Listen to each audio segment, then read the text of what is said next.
the beast from Hollywood East, Michael the Hammer Mulligan.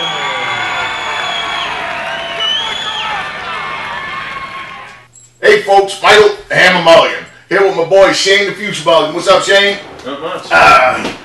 Well, happy holiday season. We're in it now.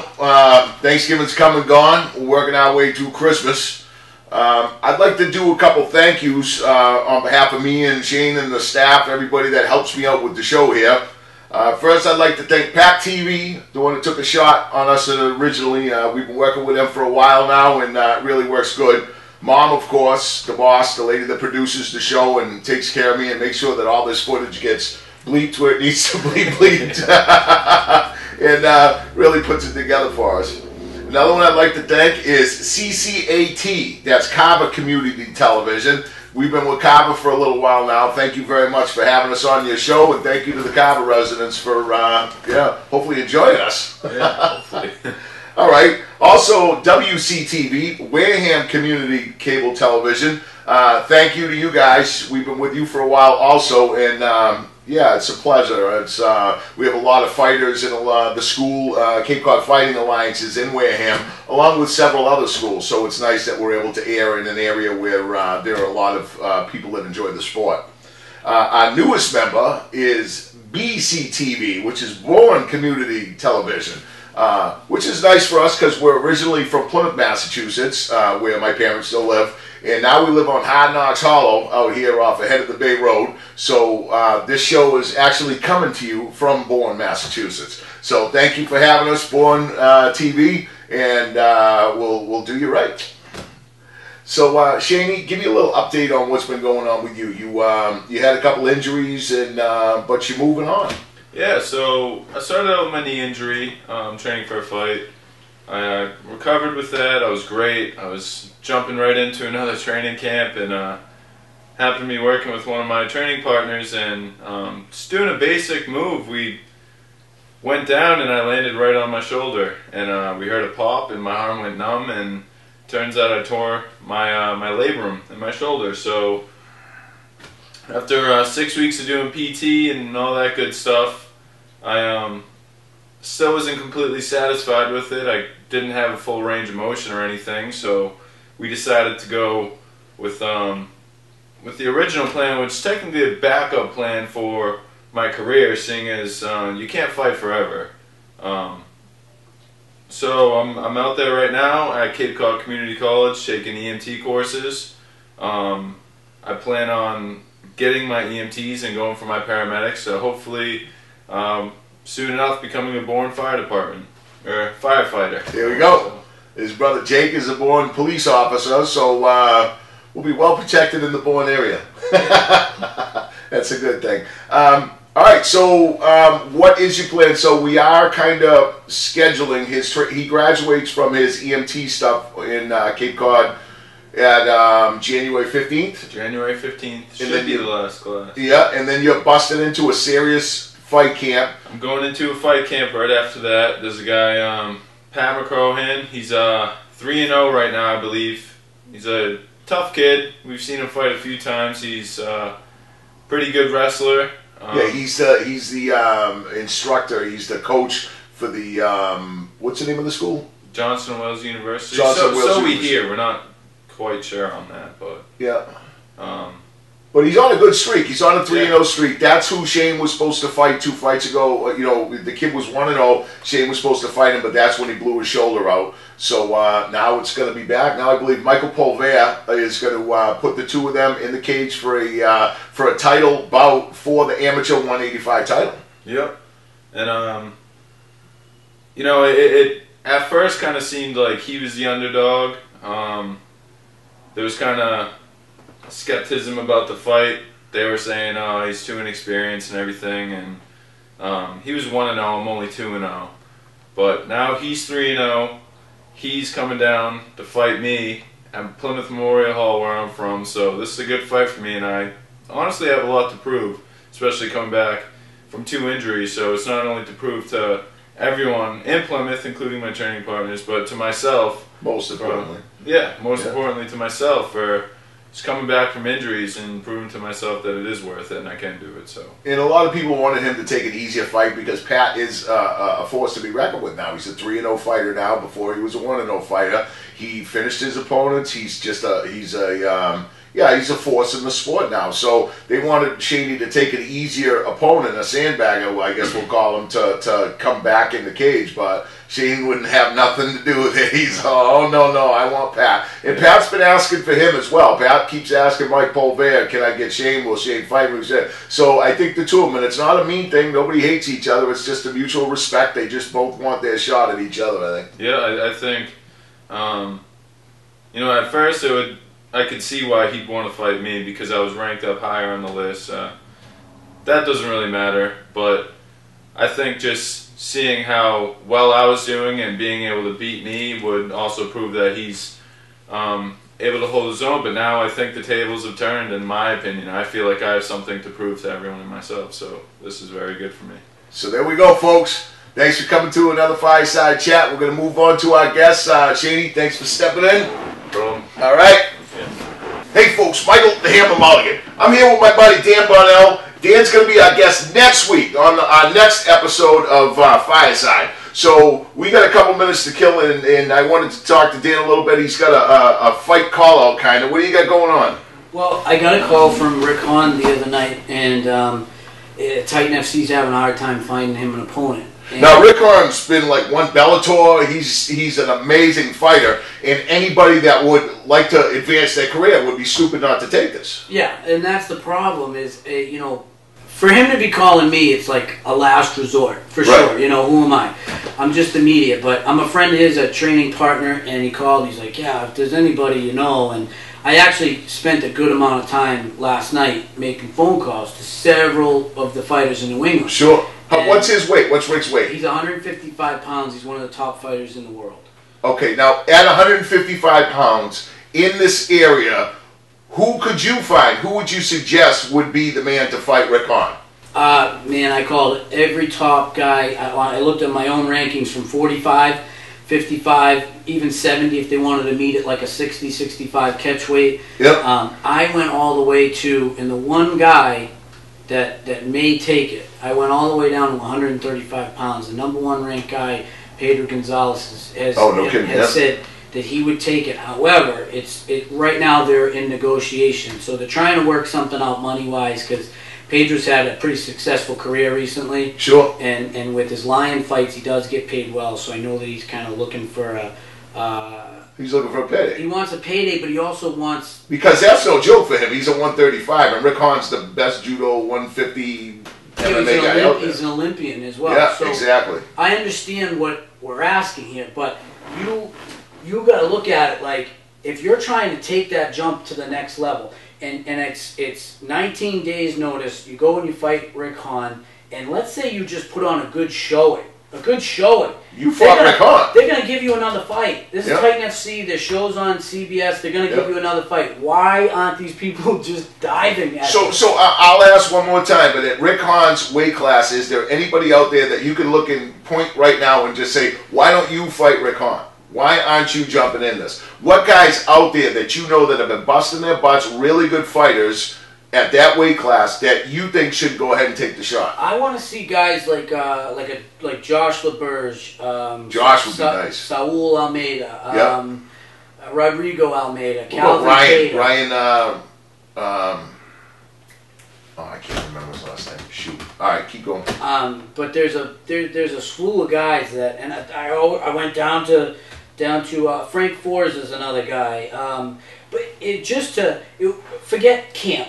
You don't have time. It's 19 days. Just get in there and fight. You got to be ready all the time. If you're a real fighter, you're training all the time. You really want to do this. You really want to go somewhere. Screw the money. Fight for nothing. Just that's why I say it. Which guy would you like to see bump up? Because this is an invitation to go to another level. This is not just, all right, I got to get it. This is the Peter McNeely, Mike Tyson. Just because Peter McNeely lost to Mike Tyson, Peter McNeely's name is still recognized because he fought Mike Tyson. Yeah. Granted, he's not quite on the same level, but bottom line is if you're in MMA, you want to jump your career, you have to take down a giant. Rick Hahn is a giant. I think for anybody that doesn't jump at this chance, it's a shame on you. It's just because this is a shot for you.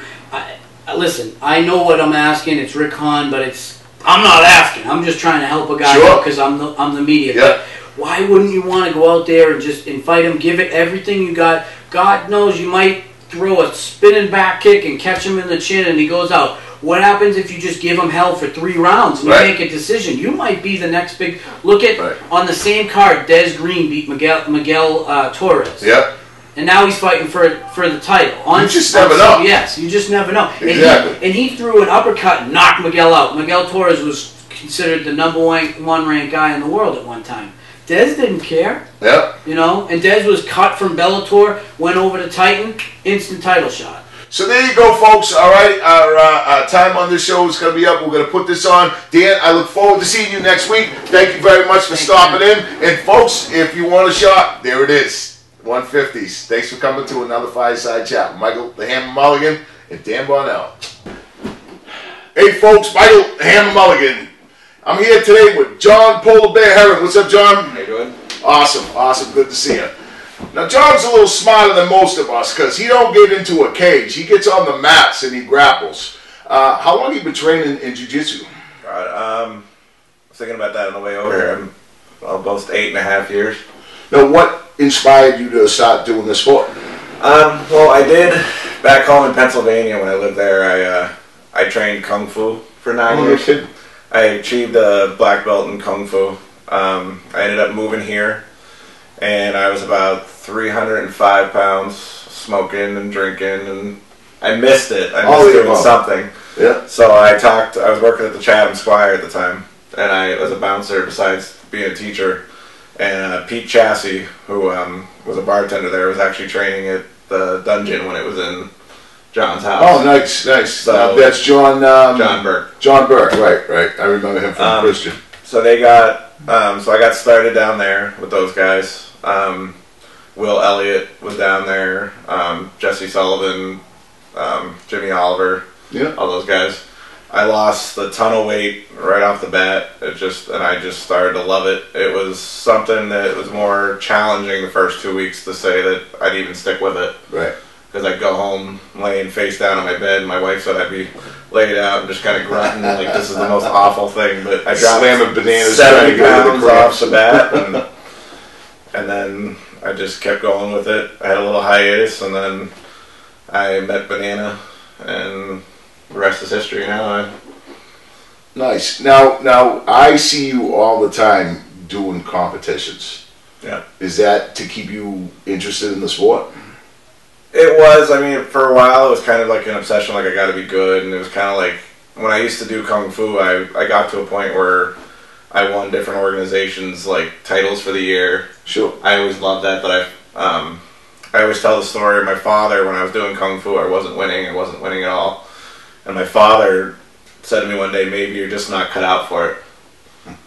And he said later, he said it to me just he knew he'd pissed me off enough. Set a spark. I won the next tournament, and from there it was just on. And then I kept getting with jiu-jitsu. Once I got to training with Banana, he changed my whole mindset of how I go into a competition. Like how gave me a game plan and gave me, when I got training with them, I'd lose a match when I first started training with him, and he'd say to me, we'll go back and fix it. It wasn't a, well, what the heck, like some coaches do. It wasn't yelling and screaming at me. Yeah. We went to the Pan Ams together, him and I. I lost to a very good kid from Brazil. But he said to me, he's like, everything's there. He said, we just got to work on, explosion, that different timing things. And the last tournament I did was the North American Invitational in Miami for 5 grappling, and I won. Nice. And then I lost in the finals of the Absolute, but the first match I had in the Absolute, I'll still say. You won by like side or something? I did. I won by side control, but it was this guy, Michael Scully. Give him a little shout out. He was the toughest match, I'll tell you, that I probably have ever had in a tournament in my life. He was 155 pounds, and man, he made me work for that position. Yeah. And he's a tough dude. Nice. Well, you did now. You mentioned that you're a teacher. Are you still a teacher? I am. I work for the Cape Cod Collaborative in Osterville. I teach students with autism. Oh, that's awesome. Yeah. Nice. Now, how long have you been doing that? Oh God, I'm on my 13th year. Beautiful. And you worked at, it seems like all teachers work side at bars. I started at the Main Institute in Chatham. That's how I got to Cape Cod in the first place, when it was still there. I started working at the Irish pub, and I met Bob Varney, and he said, "Do you want to come and work in the fall for me?" Because that's actually the worst time of year for them. They said for fights and stuff is the fall, because it's the big joke. People around there have nothing better to do than go out and drink. Right, so, exactly. If they're not going to get a I girl, they're going to get a fight. Worked both land hose. I work a whole bunch of different spots. Now I've really tried not to bounce anymore. I do occasionally do like gigs for bands where I'll collect the money at the door. Yeah. And they'll pay me cash to, you know. Now, how old are you? If you don't mind me asking. I'm 35. Great, good. See, that's so good for you. Now, did you quit smoking through all this or no? After my first class training jiu-jitsu, I still credit it to this day to Hale. I'm sure you know Hale, who was a black belt under Manuel. Yep. He was training there with me too, down in John's basement, and he put me in a side mount position. I still remember, and my chest was burning, and I was like, I can't smoke, I can't do this. Yeah, exactly. So you find the time to do this. Do you train a lot still? I do 3 to 4 times a week in jiu-jitsu. Definitely at least 4 when I'm getting ready for a tournament, when I'm looking towards tournament. I do 2 specific days that I lift. I lift at the Cape Cod Fitness Center in Hyannis. Yeah, sure. I've always worked with Dale Ruthier, was a trainer that I worked with a while back when I was trying to cut weight. He's a bodybuilder in Dennisport. He's real popular. And what was his name again? Dale Ruthier. Okay. So you to me, you're like the reason I like that we're doing this today is because you're not the guy that's, I have a lot of fighters on here. Yeah. Obviously, I have coaches, promoters, everything. You are like, to me, kind of the regular guy. I mean, which is not your goal is not to be in the UFC. Your goal is, what are your goals? Your goal is to be healthy. Yep. Right. I just I love the art of it, and that's why I always tell people I train no gi some with the guys, but I really enjoy the gi because just like the old traditional martial arts, I enjoy the bowing. You're used to it from kung fu to also. There's a reason I'm pulling this gi underneath to hold it here to do that. That's why it works. It's. Yeah. I think in no gi, unfortunately, my opinion, but in no gi, unfortunately, sometimes muscle, talent, explosion can kind of outweigh your technique to an extent where I can negate some people's strength per se and wanting to go crazy with the gi. Right. Well, it takes a lot. It's an art to get to the point where you're not using your muscle to just to outmuscle somebody and to actually let loose and learn the sport. Right. It's a real art. It took me a long time to learn that, and I remember the last time. Well, maybe not the last night. The night before. Time before the last night, I was rolling with Giuliano and I was rolling with Christian Moorcraft, who were 2 very strong guys. Giuliano obviously is a black belt and just amazing, and Christian's just a phenom. So rolling with those 2 guys, and they couldn't catch me, and it was just the 2 months prior to that I had trained just doing jiu-jitsu in the gi. That's all I did, and it was just learning the patience that goes along with the sport. So I follow you on that. Plenty of nights you walk out like you got your butt kicked all over a room. Like, I have nights where it doesn't matter what rank the person is, I'll walk out like, man, I got smashed. But you know what? You come back better for it. You learn every time. Yeah. You learn it. I remember seeing the guys on the mats at competitions. Now, this is the thing about these sports is you need to learn, first of all, that all those other guys that you're going up against are also training just as hard, maybe harder, maybe not as hard as you are. They're devoting a lot of time. Maybe, as a teacher, you don't have the time to devote that some of them might. Some of these guys go all day long with this stuff. So it isn't about walking away with a win every time. It's about walking away with the knowledge. And I've seen guys go up to guys on the mat after the mat is over and say, how did you do that to me? Show me that. I've done it at tournaments. I've gotten beat at a tournament by a choke I never expected, and I went over to the guy after and I said, and he's glad to show you. Oh, yeah. Yeah. That's what I like about it, too, is the friends I've made. I mean, Kim Sturdivant, who was the #1 ultra heavyweight last year for purple belt in the world. Yeah. He's a very, very good friend of mine.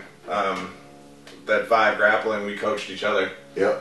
you know, and it was we stayed around each other all day. We ran around. My wife was even running around to tape both of us and take pictures. It was a great day of just. I love the pictures of him and his kid. Oh yeah, yeah. He's an amazing person. Him and I are funny when we talk because we're both teachers. We're both Freemasons. We're both do jiu-jitsu. Like it's amazing how much we have in common. So I see you on Facebook a lot, and a lot of the meets that you go to and stuff. I see you do a lot with sponsors. Tell me a little bit about the sponsors that you use. Well, sponsors is it's a process I learned. But it's really helped, and it's amazing the people that have gotten behind me. My first sponsor ever was Hyper Extreme Fighting. Dave and I did a little work together, and respectfully I say Dave and I parted ways. You know, totally respectfully that we just were on different missions. Yeah, you can't always be perfect. Cape Cod Nutrition Corner, as I have the shirt on right now, has been a huge sponsor for me. James, that owns the Cape Cod store in Hyannis. Yeah. I was with Tokyo Nutrition doing just supplement stuff, and I went to him and I said, you know, I kind of want to move away from this. It's not really working for me. Could I do something with you? And he said, John, I've known you for years. He goes, I always see you saying thank you to people online and posting stuff. He goes, I'd be more than happy to. Nice. Sure. They've helped me get the tournaments. Get what you put in. The Patino diet was a big one this past year. Him and I came in contact purely because I was interested in the diet, because at the time I was trying to drop weight classes, which ended up not being a good idea for my own health. But the diet is, for a fighter, is fantastic. It's just a low glycemic diet. It's 55 or below on the scale. Just, you know, that's what you can eat. Yep. Yeah. He was fantastic to me. The local businesses, I have a lot of local friends because of bouncing, things like that. Yep. But Burrito Loco, who's owned by some of the people that train with us. Cool. And Route 28 Diner offered to me, like she knew me forever, and she's like, oh, if you ever need anything. Nice. And then Prime Athletics and I have always done a little together. Sean and I are very good friends. Yep. And with Dragoon Pro Gear was a new one that a lot of the guys have been doing like t-shirts through and stuff. Yep. And I hit him up just for Miami and said, you know, could you help me just with a little bit for this spot for this tournament? And he was more than happy to. I got hooked up with Fuji for jiu-jitsu for the keys, and you know, they helped me with the pricing, and they've, you know, Jimmy Pedro's been awesome when I talk to him. I think I wrote him down just because I'm bad at this. And Virgin Automotive, Chris Virgin, my buddy, he's actually my lifting partner now. Nice. Know where they at? Right in Yarmouth. Yeah. Cheapest. And you live in what, Dennisport? Yep.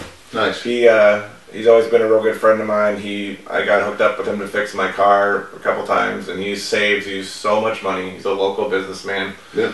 Honest, you know, there's been days where he's checked out stuff for us and just said, I just want a handshake. Nice. Because he knew he'd be back. Been fantastic.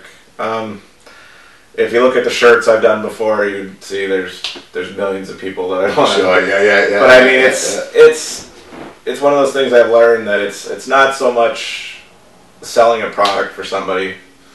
Like now, for Miami, I got hooked up with Howard Fiddler. He's a chiropractor. Yep.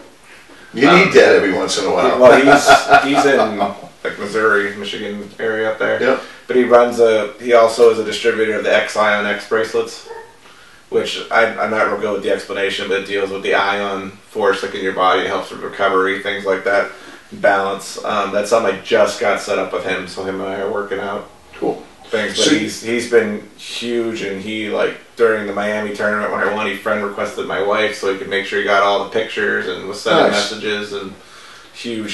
So you get a lot of support in this. So where is this? Basically, this makes your life a lot better. Apparently, I mean, a lot easier to live. A lot healthier, no smoking, not as much drinking. I always make the joke I've learned about myself that if I have more than like 1 or 2 beers in a sitting, I always say my Incredible Hulk side comes out. Yeah.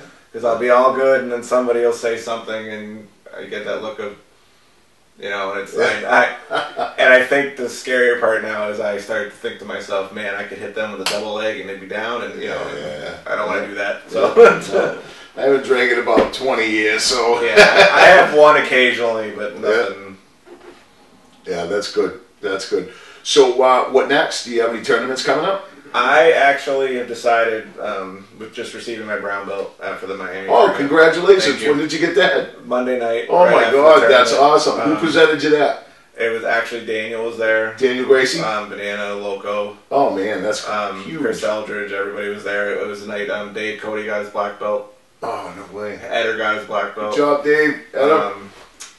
Carlinos got his brown belt, and so did Matt Burke. Wow, huh? Which They must have waited Matt until Burke Daniel and I was in town. got our purples together when we were still over with Hene. So Yeah. I mean, Matt and I have been training on and off for a while, so it was cool to get them. Wow, that's huge. Yeah, That's I a went good home with feeling. the tattoo on the back, you know, the Oh belt. my God, did they strap you up good? Oh my God!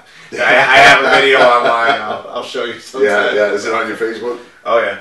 I'll have to track that down. My wife, as supportive as she is, my wife was there to tape that too and laughing at me the whole time. Was she laughing in the video? No tears, huh? You can hear her in the back going, "Go back down, let's go." Like, you know. I remember when Shane got his blue belt, he's walking down the thing. People are like, they hit him and just looking at me first. Yeah, I'm like, yeah.